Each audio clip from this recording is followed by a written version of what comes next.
The fire roared like a living beast behind him, spitting sparks into the sky and swallowing metal whole, but all he could hear were the desperate cries coming from inside the shattered SUV. Smoke burned his eyes, heat clawed at his skin, and the world around him blurred into a haze of orange and black. Yet he kept pulling on the jammed door handle with everything he had left, because inside that car were 3 lives depending on him. The young woman's terrified face framed by broken glass, and behind her, 2 tiny girls pressing their palms against the window, their little eyes wide with confusion and fear. In that moment, nothing else mattered, only getting them out before the flames reached them. If you believe in kindness, second chances, and the power of ordinary heroes, please like, comment, share, and subscribe. It truly helps this channel reach more hearts. Ethan Cole never considered himself a hero.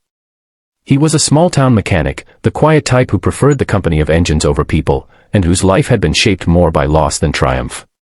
After his wife passed away 5 years earlier, leaving him with a patch of land and a silence he never got used to, he withdrew further into himself.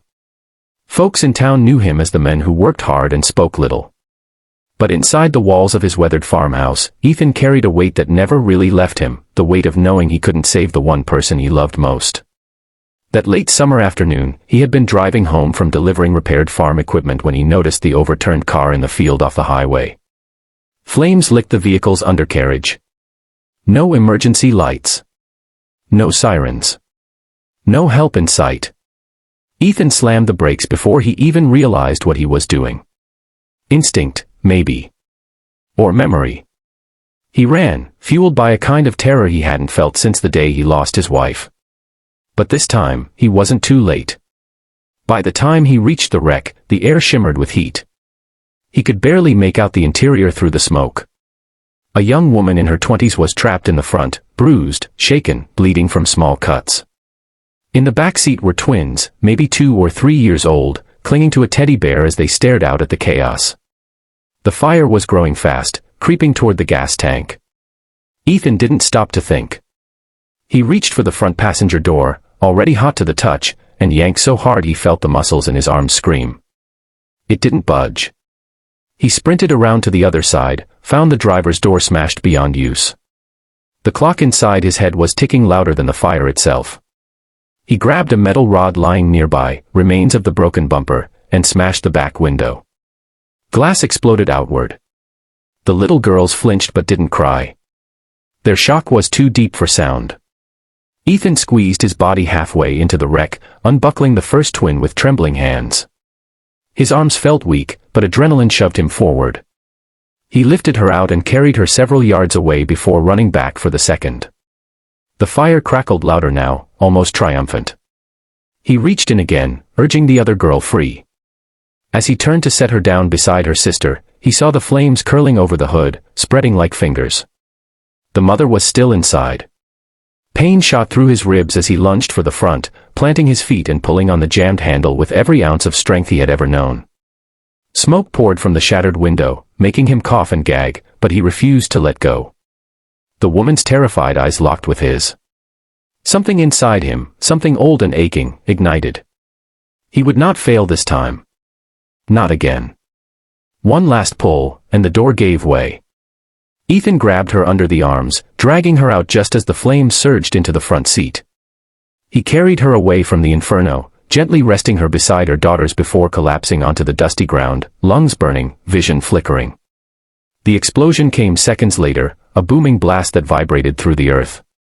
But the family was safe. And for the first time in years, so was Ethan's heart. News crews later tried to call him a hero, but Ethan avoided them. When the paramedics arrived, he backed away quietly, staying only long enough to see the girls clutch their mother with trembling hands. When she looked toward him, as if wanting to thank him, he simply nodded and walked back toward his truck. For him, it wasn't about recognition. It was about redemption. That night, after showering off the smoke and the memories, Ethan sat on the edge of his barn, watching the sky fade from orange to violet.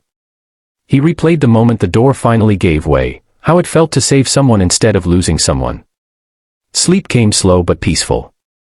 At sunrise, he was awakened by a rumble. Not thunder. Not tractors. Helicopters. 3 of them. They hovered low over his fields, kicking up clouds of dust and sending his horses running in nervous circles.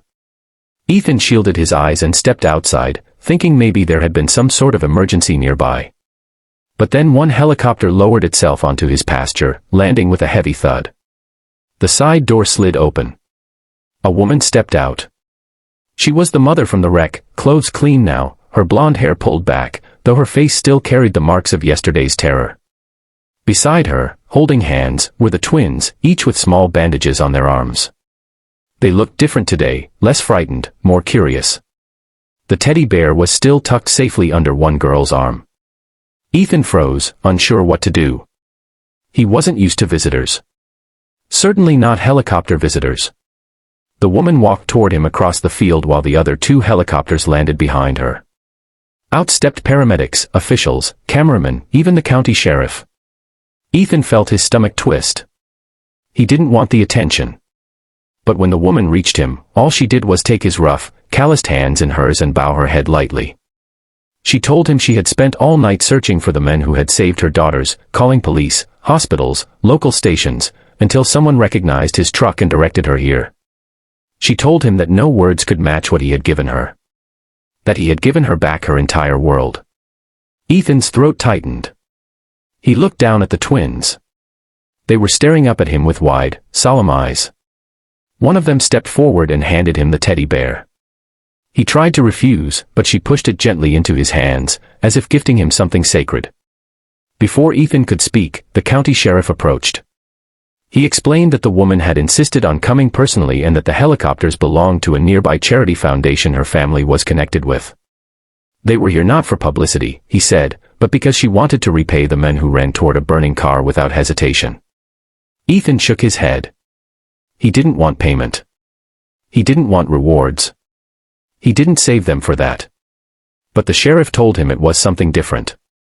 The woman wiped a tear and told him she knew about the hardship he'd endured after losing his wife. She knew about the debts on the farm. She knew about the equipment he couldn't afford to replace. And she told him that people like him, people who save others without expecting anything, deserve to have someone save them for once. One of the helicopters opened its storage compartment, revealing crates of new farming tools, generators, irrigation supplies, even a brand new tractor engine. Another helicopter carried medical supplies and groceries. The third held volunteers who immediately began repairing Ethan's old barn roof, tightening loose boards, and restoring broken fencing. Ethan stood there in shock. No one had helped him like this in years. Not since his wife's funeral, when the town brought casseroles and condolences but eventually moved on. He had grown used to doing everything alone. To needing nothing. Wanting nothing. Expecting nothing. But now, watching strangers work on his land with purpose and care, seeing the twins run through his pasture with small, joyous steps, he felt something he hadn't felt in a long time. He felt seen. He felt valued. He felt alive. The woman stayed by his side, telling him how the girls wouldn't sleep until she promised they would visit the brave men from the fire. She said that when they finally drifted off, they slept holding each other tightly, safe because of him. Ethan listened quietly, fighting the emotion swelling in his chest. He had forgotten what it felt like to be connected to another human being, to be remembered. For hours, volunteers worked across his farm. The twins followed him everywhere, giggling, picking flowers, handing him stones they found as if they were treasures. When one of them tripped and scraped her knee, she didn't cry. She simply lifted her arms for Ethan to pick her up. And he did, gently, tenderly, as though she were made of glass. The woman watched, her eyes softening. She told Ethan she believed fate had led him there yesterday. That sometimes life sends angels disguised as regular people. Ethan, embarrassed, brushed it off. He wasn't an angel. He was a grieving mechanic who happened to be in the right place at the right time. But deep down, watching the children he'd saved laugh under the morning sun, Ethan wondered if maybe, just maybe, fate had finally given him a second chance too. Days later, after the helicopters and volunteers were gone, Ethan stood on his porch and looked across his restored farm. The repairs had transformed it.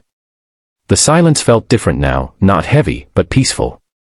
He heard the faint laughter of children and turned to see a car pulling into his driveway. The twins jumped out, running toward him with outstretched arms. Behind them, their mother stepped out, carrying a picnic basket and a warm smile. They had come to visit,